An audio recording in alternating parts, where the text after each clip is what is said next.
Why is the left so obsessed with killing us all? Let's ask John Rentoul, chief political commentator at The Independent. Very good morning to you, John. Good morning, Mike. Thank goodness we're on a war footing, because otherwise it could be really, really easy to break into one of our RAF military installations.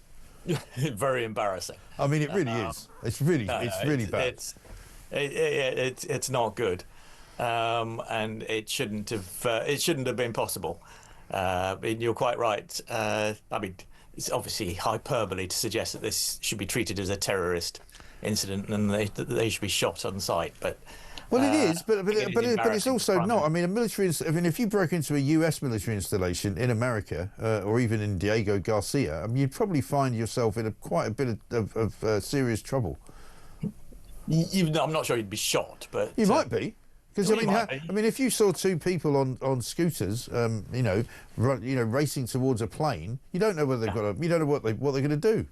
No, I mean, yeah, mad. It's not good. It's embarrassing, but it's not the end of the world. It's not the end of the world, but it could have been the end of the Brize Norton airfield. You know, if they'd had a nuclear device on them or something, if they were Iranian. I mean, let me ask you about that, because I don't know whether you do, what our policy is should America decide to attack Iran, because it's not that clear that Keir Starmer knows what his policy is yet. Well, he says in one breath that the one thing that mustn't happen is that Iran gets a nuclear weapon. But when Israel does something about it, he calls for de-escalation. So it sounds as if there's a bit of a contradiction there. But yeah. I'm not sure. There's a bit of a vacuum, it seems to me. No, I don't think so. I think it's very clear what his position is actually, which is that he's not in favour of military action against Iran. Right. He wants negotiations instead. But he doesn't quite say it, does he? Yes, he does. He said negotiations are better than conflict. No, he hasn't. No, but he said all that before Donald Trump said, because the last thing he said about Donald Trump was when he was interviewed by Beth Rigby. He said, "I'm pretty sure that you shouldn't be interpreting what Donald Trump said as him about to launch an attack, because I don't think he's going to." He turned out to be right about that, didn't he, Mike? Well, no.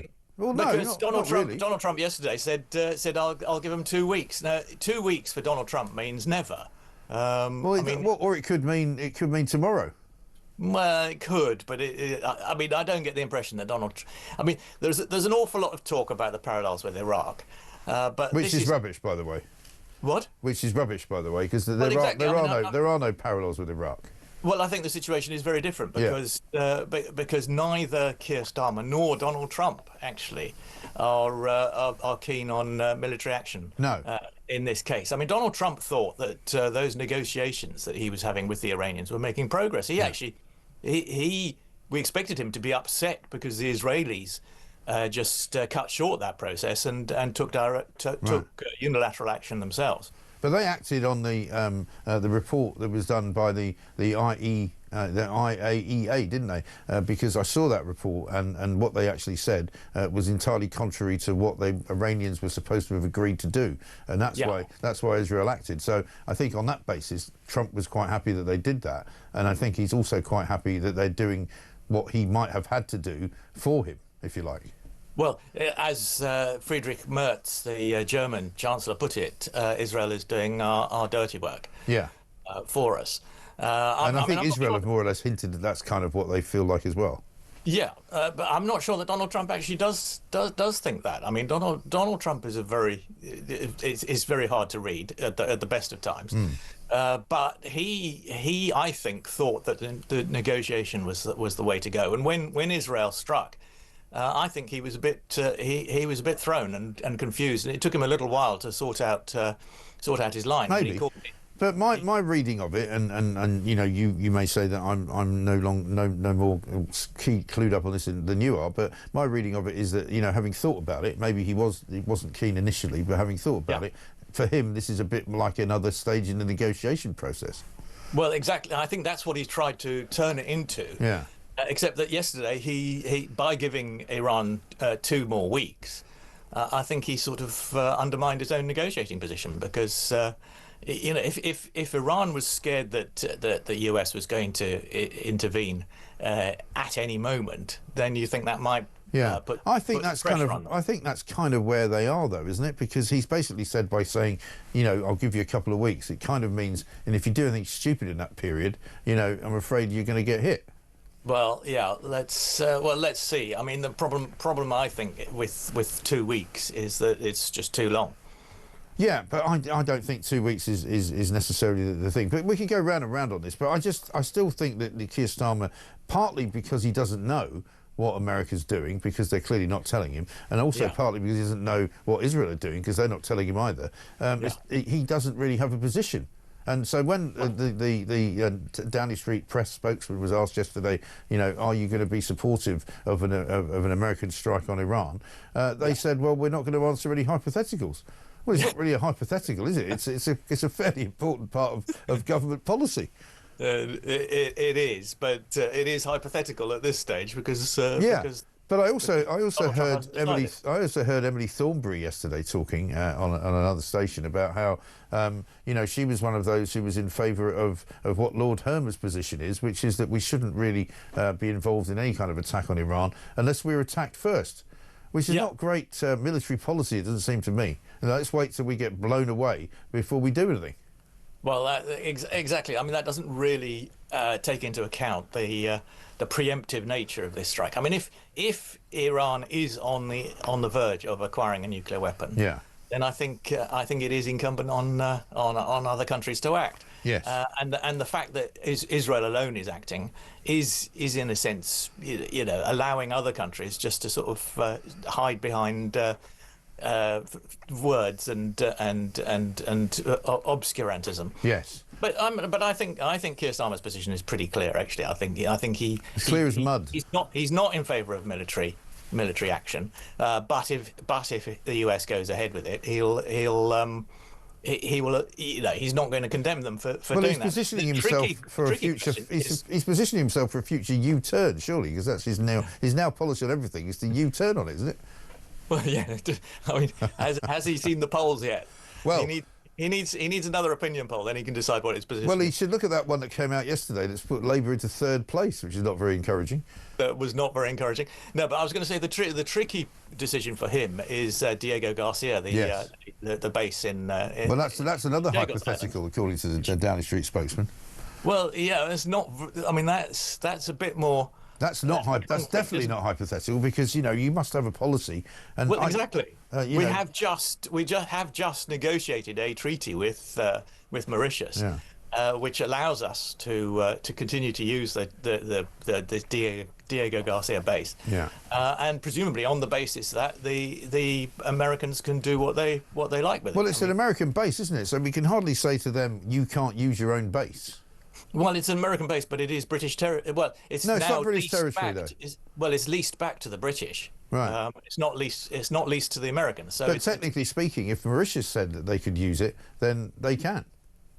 No, I don't think that's how it works. I think there's some complicated stuff in the treaty about we have to let Mauritius know if an attack is launched from that base. But I don't think after the event. Yeah, but I don't think we have a veto on whether anybody uses it in the first place, which is why a lot of people who didn't think we should have let it go are saying that's why we shouldn't have let it go, because now look at what we've got ourselves into. No, I think the position between us and the Americans hasn't changed. I mean, I think technically the Americans require our permission to use that base. Right. But I mean, they kind of have. They have had in the past anyway a sort of continued use of that base. So why would we ever say they can't use it? The only question now is that we may not have the final say. Well, no, we would have the final say, because it's still our base. We've leased it back. The question is whether Lord Hermer, the Attorney General, decides, if he decides it's against international law for the Americans to launch an attack from that base, do we deny the Americans? Yeah, but when you rent a flat from somebody, right, and you want to move somebody else in as a subletter, you have to ask the owner, and the owner is Mauritius. No, we're the owner. No, we're not. You just said we rented it back. No, it's leased back. Well, that's the same as a rental. Your name is Rentoul. It's not a rental. Your bloody name's Rentoul. It's the same thing. It's our base for 99 years, Mike. Yes, but it's at least it's the same as a rental. Surely you don't own it. You don't own it if you're leasing it. That's why we sold it to them. Except we didn't sell it to them. We gave them money to take it away. No, but we have total rights over it, as are specified in the treaty, which is what. So what's changed people then? Are going over with a fine tooth comb. So what's changed? So why did we bother giving it to Mauritius then if it's exactly the same as it was before? I don't know, Mike. I thought it was a terrible deal. I thought the Prime Minister was extremely. So we've given them loads of money, billions and billions of pounds, 30 billion. 165 million a year, which is far more than. Yes, 30 billion. Someone billion. tried to pretend it was an average of 101 million a year. I mean, it is absolutely disgraceful. Right. But he got those numbers. I think he got those numbers from Rachel Reeves, who can't add up. But I mean, so we've basically decided to have something stay as it is, but we've decided to pay a bucket load of money to some foreign entity to pretend that it's exactly the same. I thought I still think it was a very bad deal. Completely unjustified. Yeah. And I think every time it comes up, Keir Starmer struggles to explain the rationale. Yeah, it's going to be a problem. Let me ask you about Vicky Foxcroft. We spoke earlier to Steve Baker about this. Labour whip has quit over the government's welfare cut, saying that, you know, in all good conscience, she can't stay doing the job that she's doing. I spoke to Steve Baker, as I say earlier on, the former Tory minister. He thinks it's quite a significant sort of departure for somebody. It is a significant. I mean, somebody who's been so loyal to the party as a whip for such a long time. Well, she did actually vote against the party on Article 50, if you remember all that. Brexit, oh, really? Brexit nonsense. I mean, she was very pro EU at the time. Okay. But she wasn't. She didn't have to resign from the front bench on that occasion. Yeah. But no, I mean, it's a very significant resignation because she's a whip. I mean, it's the whips who have to go around persuading Labour MPs not to rebel, and that was her job. And she decided she couldn't face doing it. Right. And I think that does suggest that there's going to be a very significant rebellion when it comes to the vote in. And it won't be big enough to derail anything, will it? But it will be. I don't think so. It will be a matter of conscience for a lot of them, and so therefore it's going to be more bad news for Starmer, isn't it? Yeah, no, but I think it could be a very, very big rebellion. I mean, you're right. I mean, with a majority of whatever it is, 100. I mean, a working majority of over 150. Yeah. I don't think the government is going to lose it, but it's going to be really embarrassing to have that many Labour MPs voting against the government. Yeah, absolutely right. And just looking at the Telegraph piece about her resignation, they've got an incredible statistic here, which I hadn't seen before, apropos of nothing at all. The monthly cost of universal credit to migrants from outside the British Isles, and this is a DWP figure, has gone from 500 million to over $1 billion. Or just under $1 billion, sorry. So it's practically doubled since 2022. You know, we used to be told that, you know, migrants aren't allowed to get benefits, but obviously they are. Monthly cost of universal credit, nearly £1 billion. What, for people born outside for migrants the UK? From outside the British Isles, yeah. Yeah, those figures are a bit dodgy. But I mean, the Department of Work and Pension figures, they're government figures. No, but I mean, I'm not sure. Yeah, I mean, those are people presumably who we want to have here, and may well be getting universal credit because they're in work, but on fairly low. Well, why pay. do we want them here if we're having to give them benefits? That doesn't make any sense. Well, I agree, and Angela Rayner agrees with you and me both on well, that. yeah, but she also wants to give them houses as well. One of her suggestions to Rachel Reeves on to how to save money. Yeah, would tighten up some of the. Some of the eligibility of recent immigrants to benefits. It is absolutely ridiculous. One final one. There's going to be more trouble looming on the NHS front, it seems. Front page of the Times today. Consultants want to have a 35% pay rise because apparently, you know, six figures ain't enough for them. And they're talking about going on strike throughout the summer in addition to already the junior doctors who are going to go on strike. So Wes Streeting's going to have a big problem, isn't he? Yeah, no, it's I mean, it's very bad.